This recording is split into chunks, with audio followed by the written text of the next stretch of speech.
Welcome back to our channel. Today, we have a special story about God's blessings and the hidden ways in which He provides us with sustenance.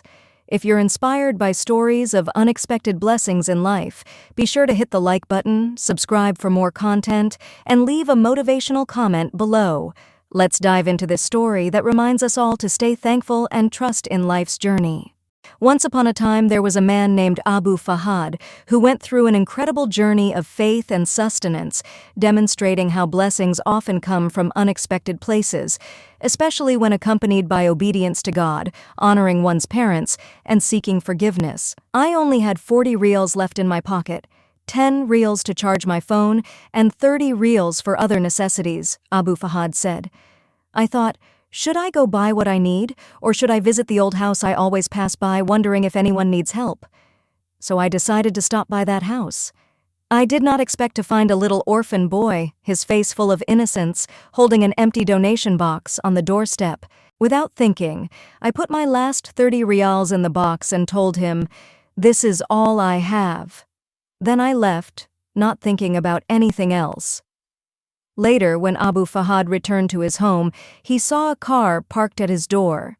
The driver, a man he knew but had not seen in years, got out and called out, "Abu Fahad, I am happy to see you. I need a favor. I need 750 reals to cover an emergency."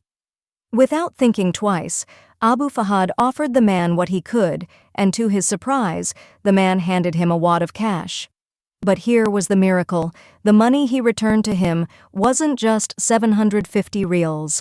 It was the payment of an old debt, a debt from years ago that Abu Fahad had long forgotten about. Peace be upon you, everyone. Before I start this story, I just want to say, please remember to send blessings upon the Prophet, peace be upon him, and if you can, take a second to like this video and subscribe to the channel. May Allah reward each one of you for every like, share, and prayer you make. Now, let me share a story that happened to me 3 years ago, a story that still amazes me because of how unexpected Allah's blessings can be. 3 years ago, I was finally able to buy a house. As anyone with a family knows, owning a home is a dream. But after I bought it, I realized I needed to furnish it, which brought on a whole new set of expenses. I went to the bank, hoping to get a loan to help with the furnishing costs, but they turned me down, saying I had already reached my borrowing limit. I started borrowing bits and pieces from friends, scraping together what I could. I took a bit from one friend, a bit more from another, just enough to get by. But even after all that, I was still short by 25,000 reals, and I had no idea where I'd get it. I was exhausted, worried, and feeling the weight of it all. One night, feeling completely overwhelmed, I went to perform ablution and started to pray. I poured my heart out, asking Allah to help me and show me a way out of this problem. There was a sense of peace that settled over me afterward, and I went to bed feeling a little lighter, though my mind was still racing with thoughts.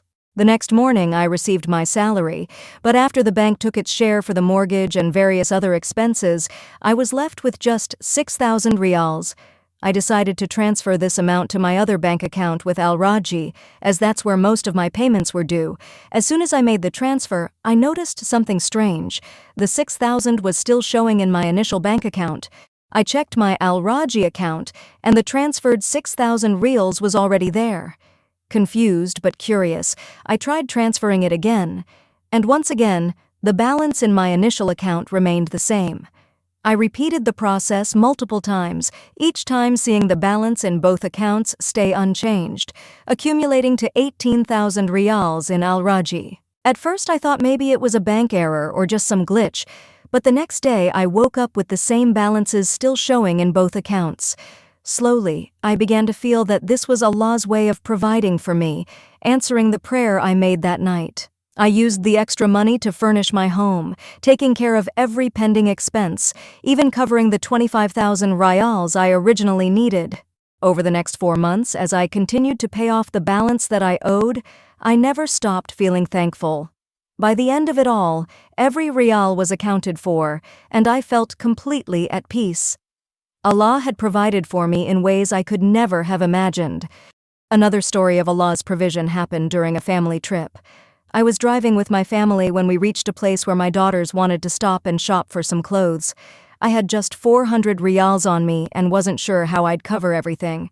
Then, out of the blue, I got a call from an old friend who owed me 1,200 rials from a long time ago, and he transferred it to me instantly. These experiences have taught me that Allah's blessings are always on time, even when we don't see the way ourselves. Never lose hope or doubt that Allah will provide for you. Just keep faith and pray with a full heart, because sometimes the solution comes from where you least expect it. If this story touched you, please give it a like, subscribe, and may Allah bless us all with His endless provisions. The story goes as follows. Once, a man worked diligently as an employee for a wealthy employer. Day after day, he labored hard and was truly dedicated to his job. One day, however, he did not show up for work. His employer, who usually paid him $10 daily, thought perhaps he had missed work because he hoped for a slight raise. Out of goodwill, the employer increased his wage by $1, bringing it up to $11.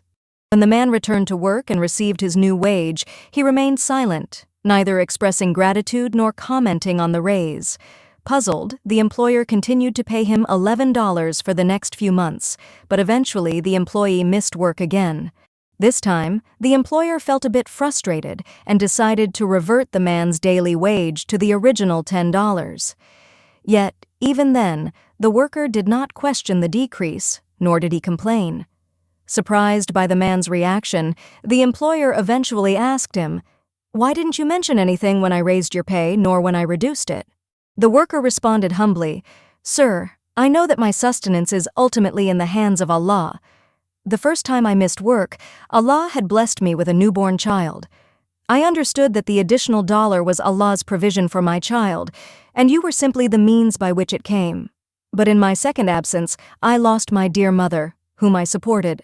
I realized then that Allah had ended her provision, and therefore, the extra dollar was taken away." This story is a powerful reminder of Allah's greatness and the simplicity of this man's faith. He trusted fully that his sustenance came from Allah alone. If we could develop such certainty in our hearts, many of our worries, especially about our income and future, would fade. The truth is that sustenance is determined by Allah. While we must take practical steps, the ultimate provider is Allah, the cause of all causes. May peace and blessings be upon our Prophet Muhammad. Thank you for listening, and may you always be blessed.